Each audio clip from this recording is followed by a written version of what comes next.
بسم اللہ الرحمن الرحیم۔ عزیز طلباء، السلام علیکم۔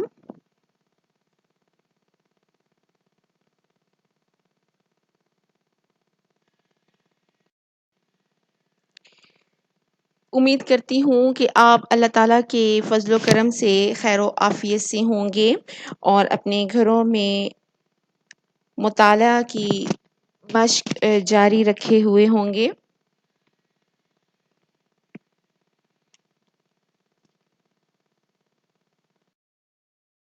عزیز طلباء، آج ہم جماعت نحم میں پڑھائے جانے والے ہمارے اردو مضمون میں آنے والی ہماری نظم نمبر 4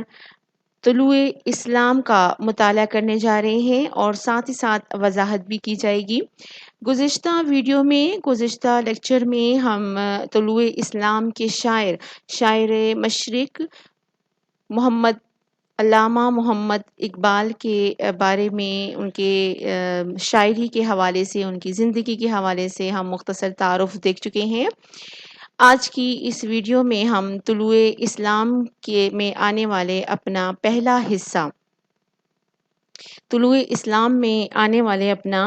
پہلا حصہ اس کے اشعار کو پڑھیں گے، سمجھیں گے اور اس کا مطالعہ کریں گے وضاحت کے ساتھ۔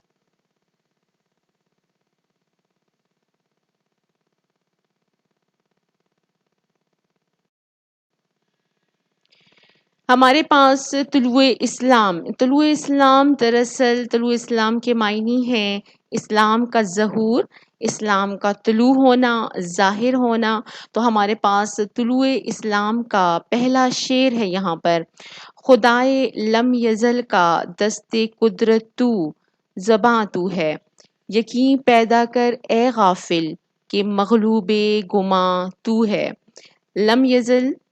جس کو زوال نہیں، یعنی کہ اللہ تعالیٰ کی ذات کے بارے میں کہا جا رہا ہے۔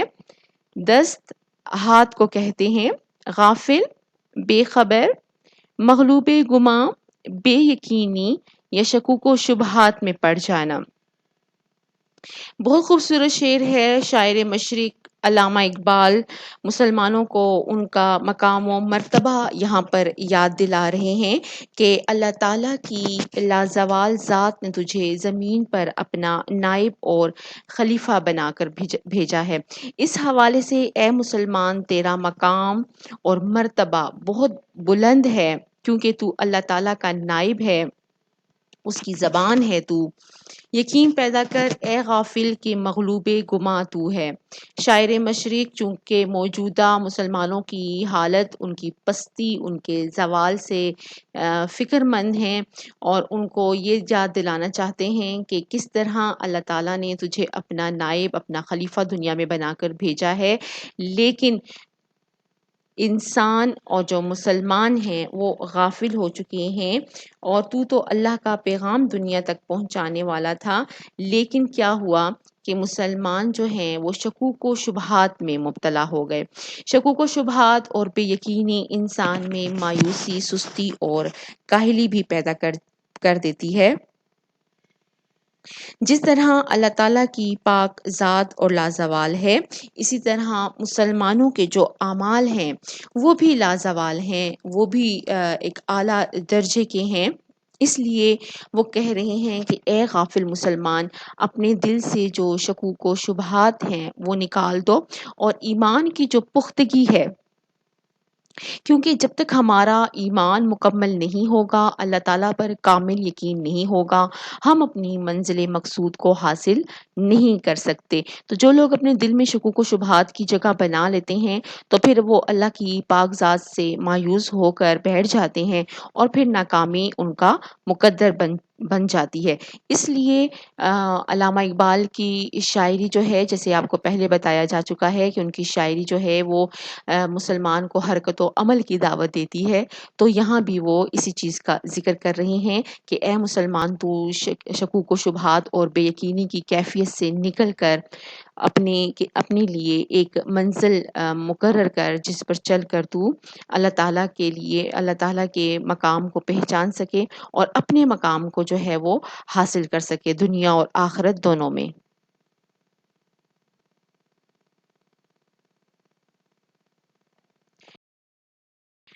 ہے طلوع اسلام کا، پرے ہے چرخ نیلی فام سے منزل مسلماں کی، ستارے جس کی گرد راہ ہوں وہ کارواں تو ہے۔ پرے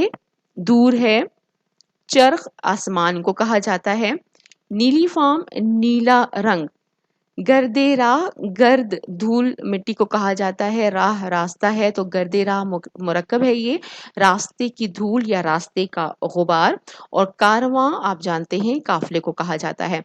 یہاں وہ علامہ اقبال کی شاعری آپ جانتے ہیں کہ زیادہ تر ہمیں عمل و حرکت اور خودی اور مرد مومن کے گرد جو ہے وہ گھومتی ہے، اور اسی طرح اس شعر میں بھی شاعر مسلمانوں کو ان کا اصل مقام اور مرتبہ یاد دلاتے ہوئے کہتے ہیں کہ اے مسلمان، تیرا مقام تیرا مرتبہ بہت آگے ہے، بہت بلند ہے، بہت رفت کو چھونے والا ہے، لیکن تو اپنے مقصد حیات کو بھول چکا ہے، دنیا کی رنگینیوں میں اس طرح کھو چکا ہے کہ افسوس ہے کہ تجھے اپنی منزل کا بھی، اپنی نصب العین کا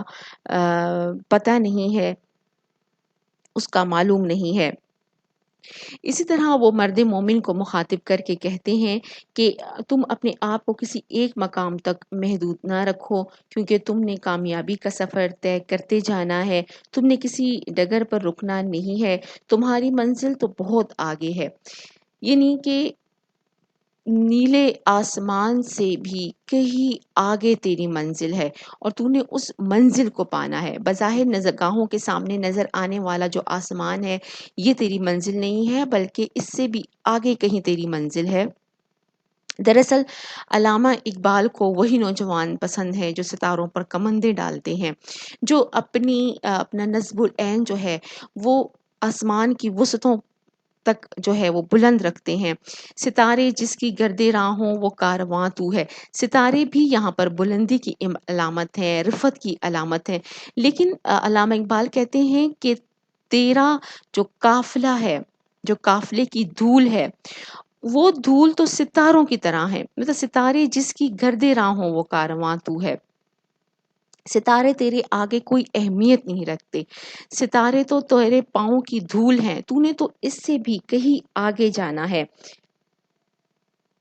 اس کا مطلب یہ ہے کہ بندے مومن کے مضبوط جو ارادے اور حوصلے کے آگے راستے کی کوئی جو مشکلات ہیں کوئی بھی معنی نہیں رکھتی، بلکہ مومن ان تمام مشکلات سے نہ گھبراتے ہوئے ایک ثابت قدمی سے ترقی کی جانب، بلندی کی جانب، رفتوں کی جانب بڑھتا چلا جاتا ہے۔ بندہ مومن کا نصب العین اتنا بلند ہے کہ آسمان کی بلندی اس کے آگے بھی کوئی حیثیت نہیں رکھتی۔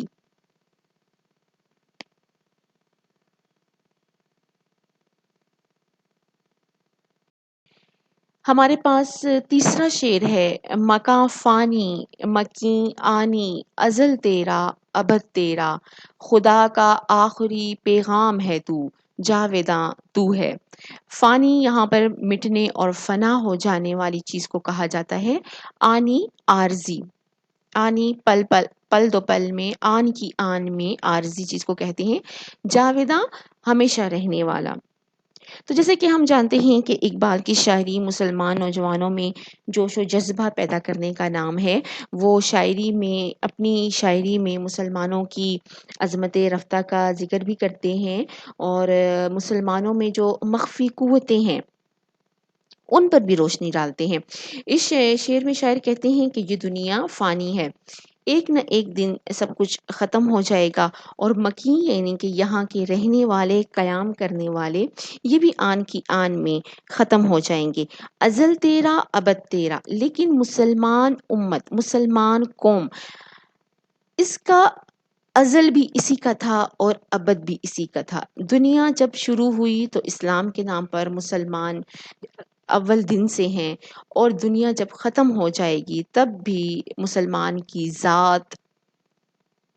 آخر تک رہے گی۔ خدا کا آخری پیغام ہے تو، جاویداں تو ہے۔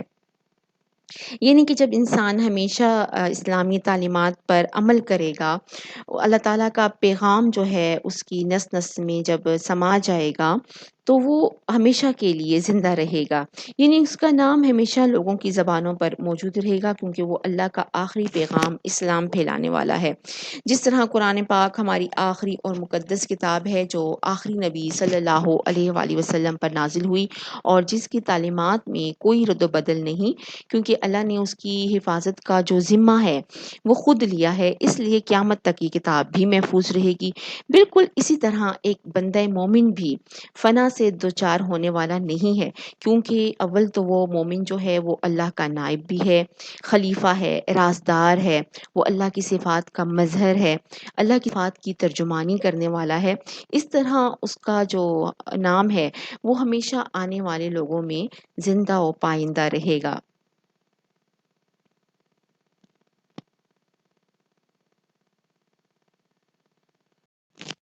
شعر نمبر 4 میں علامہ اقبال کہتے ہیں،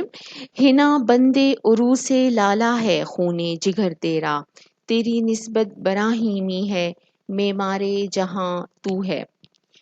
بہت خوبصورت شعر ہے۔ شاعر علامہ اقبال نے، جیسا کہ ہم جانتے ہیں، کہ بندہ مومن کو اس کے مقام و مرتبہ اور ایک اہم ذمہ داری سے آگاہ کیا ہے۔ دراصل ہم اگر برصغیر پاک و ہند کی تاریخ کو دیکھیں تو ہم دیکھتے ہیں کہ مسلمان روز بروز پستی کا شکار ہوتے جا رہے تھے، روز بروز اسلامی تعلیمات اور اپنی شاندار ماضی کو بھلائے بیٹھے تھے۔ تو اسی لیے علامہ محمد اقبال مسلمانوں کو عمل کے میدان میں متحرک کرنے کے لیے نہ صرف ان کو آئندہ آنے کے لیے لاہ عمل بتاتے ہیں، بلکہ ان کے شاندار ماضی سے بھی آشنا کرتے ہیں، تاکہ اسے سبق حاصل کر کے مسلمان آئندہ کے لیے جو ہے وہ متحرک ہو سکے اور جوش و جذبہ اس میں پیدا ہو سکے۔ یہاں پر ہنا بندے عروس لالا ہے خون جگر تیرا، یہاں پر شاعر کہتے ہیں کہ تیرے دل میں عشق رسول ہے، اس کی بدولت دنیا کی رونق، جس طرح ایک دلہن کو مہندی لگا کر نیا رنگ سے مہندی کے رنگ سے نکھارا جاتا ہے، اسی طرح مسلمان بھی دین اسلام کے لیے ایک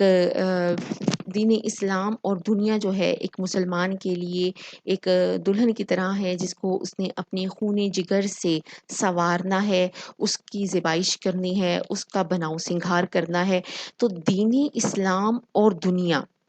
دونوں کی صورتوں میں ہمیں دیکھا جائے تو دین اسلام اور دنیا ہمارے لیے ایک ایسی دلہن ہے جس کو سنوارنے کے لیے ہم نے اپنی کوششوں کو بروئے کار لانا ہے، ہم نے اپنے خون جگر سے اس کو سنوارنا ہے۔ تیری نسبت براہیمی ہے معمار جہاں تو ہے۔ معمار یہاں کہتے ہیں دنیا کی تعمیر کرنے والے کو۔ تو یہاں پر شاعر علامہ اقبال جو ہیں وہ ہمیں حضرت ابراہیم علیہ السلام کا حوالہ دیتے ہوئے کہتے ہیں کہ جس طرح انہوں نے خانہ کعبہ کی تعمیر کی اور تمام کی تمام دنیا جو ہے وہ اب اسی کی طرف رخ کر کے وہاں پر قبلہ ہے مسلمانوں کا، تو وہیں رخ کر کے اپنی عبادت جو ہے وہ مکمل کرتے ہیں۔ تو وہ جو تعمیر ہوئی ہے کعبہ کی، اب جو ہے ہماری نسبت جو ہے حضرت ابراہیم علیہ السلام سے ہے، انہی کی امت میں سے ہیں ہم، تو ہم نے اس جہاں کو تعمیر کرنا ہے، یعنی کہ ہماری ذمہ داری اب دنیا کی تعمیر کا کام ہے۔ تو ہم نے اپنے عمل اور کردار سے اللہ کا پیغام اسلام کی دنیا میں پھیلانا ہے۔ اقبال کہتے ہیں کہ یہ دنیا ایک دلہن کی طرح ہے اور تمہاری محنت اور مشقت اور خون جگر اس کے ہاتھوں کی مہندی ہے، یعنی تم اس دنیا کو اپنی محنت اور مشقت سے خوبصورت بنانے والے ہو۔ مراد یہ ہے کہ ایک بندہ مومن مشکلات برداشت کر کے اسلامی تعلیمات سے دنیا کو منور کرنے والا ہے، آرائش و زیبائش کرنے والا ہے۔ گویا کائنات کی تعمیر، اس کی سجاوٹ کا کام بندہ مومن ہی کی ذمہ داری ہے۔ اس کی اصلاح بھی اسی نے اپنے خون جگر سے کرنی ہے۔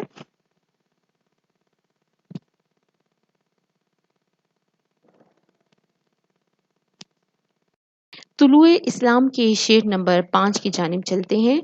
تیری فطرت امی ہے ممکنات زندگانی کی،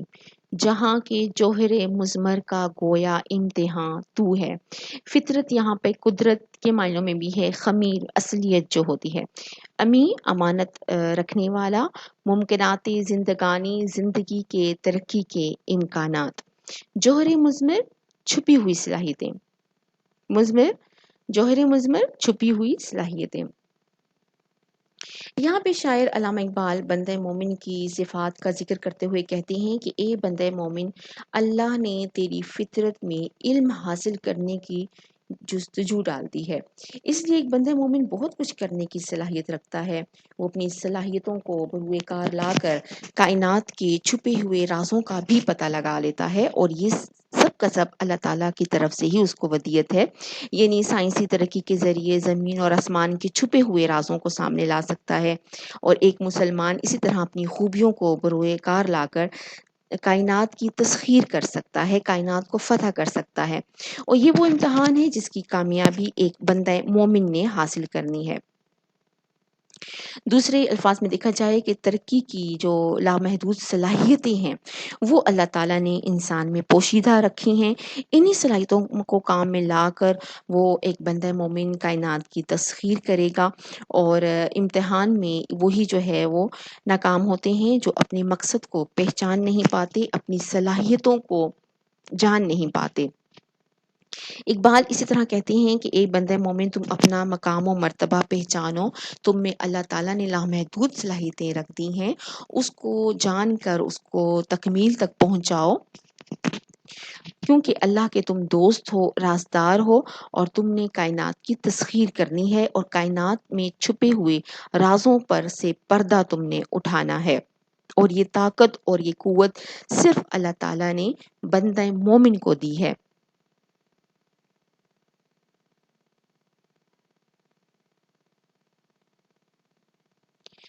کہ نظم کے شعر نمبر 6 کی جانب چلتے ہیں تو علامہ اقبال فرماتے ہیں، جہان آب و گل سے عالم جاوید کی خاطر، نبوت ساتھ جس کو لے گئی وہ ارمغاں تو ہے۔ جہان آب و گل پانی اور مٹی کی دنیا، جہان دنیا کو کہتے ہیں، آب پانی اور گل مٹی، تو پانی اور مٹی سے بنی ہوئی دنیا سے مراد ہے عالم جاوید، ہمیشگی کی دنیا، عالم دنیا کو کہتے ہیں اور جاوید ہمیشگی کے معنوں میں آتا ہے۔ ارمغاں تحفہ، سوغات کو کہا جاتا ہے، ہدیہ کہا جاتا ہے جسے۔ اس شعر میں شاعر بندہ مومن کو اللہ کی طرف سے عطا کیے ہوئے ایک اہم مقام سے آگاہ کرتے ہوئے کہتے ہیں کہ وہ انسان جو ایمان کے لحاظ سے کامل ہوتا ہے وہ ایک بہترین تحفہ ہے جو حضرت محمد صلی اللہ علیہ وآلہ وسلم اپنے ساتھ عرش پر لے گئے تھے۔ یعنی حضرت محمد صلی اللہ علیہ وسلم جس عظیم فریضے کو سر انجام دینے کے لیے اس دنیا میں آئے تھے، یعنی کہ اسلامی تعلیمات کی تبلیغ، تو وہ یہ فریضہ انجام دینے کے بعد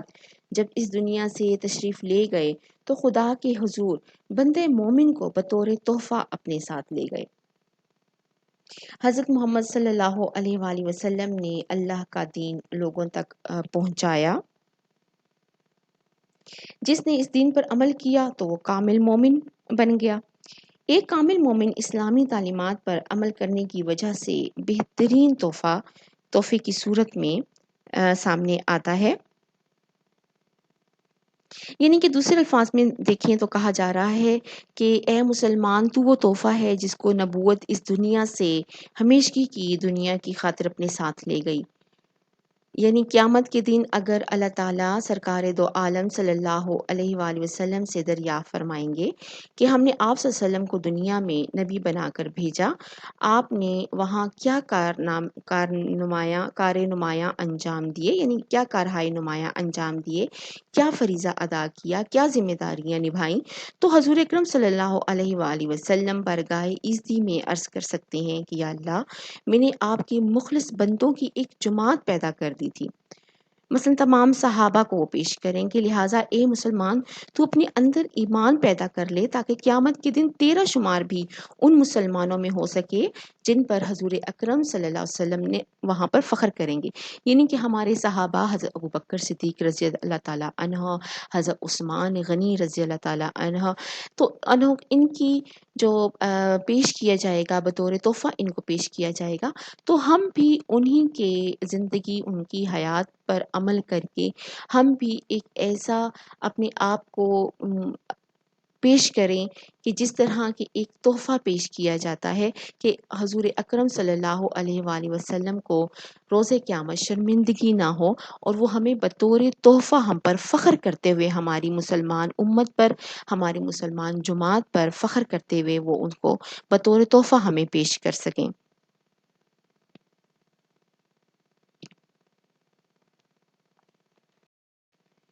یہ نکتہ سرگزشت ملت بیضا سے ہے پیدا،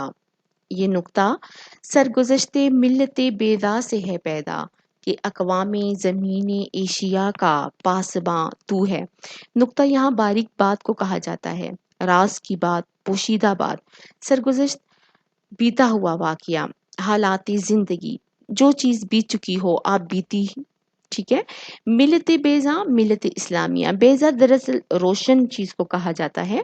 ملت بیضا یہاں ملت اسلامیہ مسلمانوں کی امت سے مراد ہے۔ پاسباں محافظ یا نگہبان۔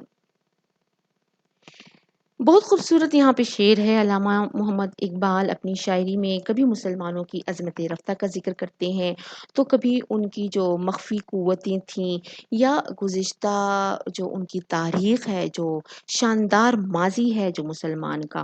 اس کو بیان کرتے ہوئے موجودہ نوجوانوں میں ایک تحریک پیدا کرنا چاہتے ہیں، جوش و جذبہ پیدا کرنا چاہتے ہیں، تاکہ وہ اپنے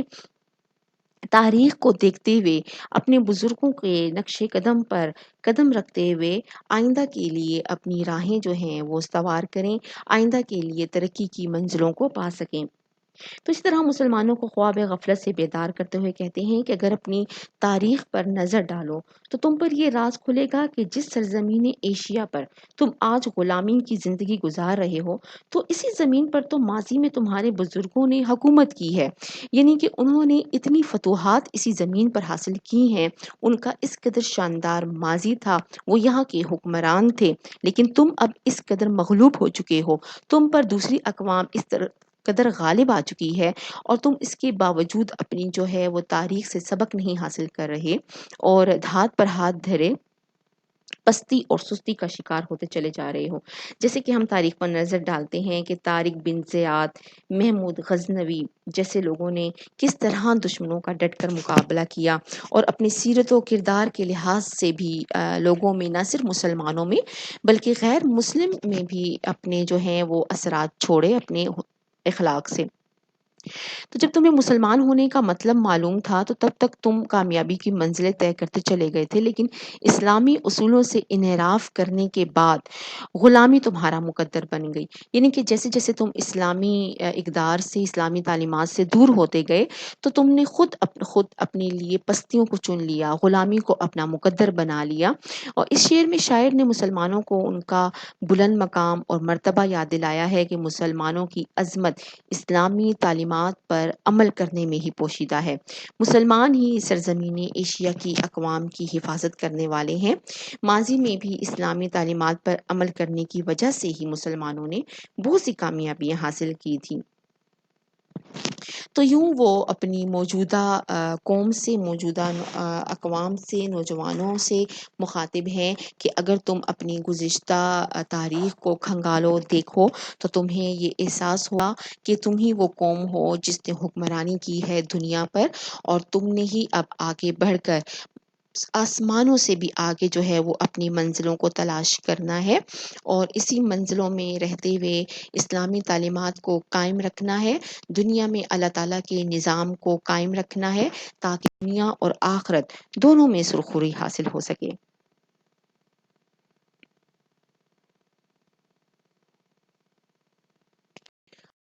کہ طلوع اسلام کی نظم کا پہلا حصہ آپ کو بہت اچھے سے وضاحت کے ساتھ سمجھ آ گیا ہوگا۔ اس کے باوجود اگر آپ کسی شک و شبہے کا کسی بھی لفظ میں شکار ہیں تو آپ کو چاہیے کہ آپ اپنے پاس اردو لغت کا استعمال کریں، تاکہ نہ صرف آپ نئے الفاظ سے نئے الفاظ تک رسائی حاصل کر سکیں، بلکہ ان کے معنی و مفہوم تک بھی آپ کو ان کا مطلب بھی آپ کو واضح ہو سکے۔ شکریہ۔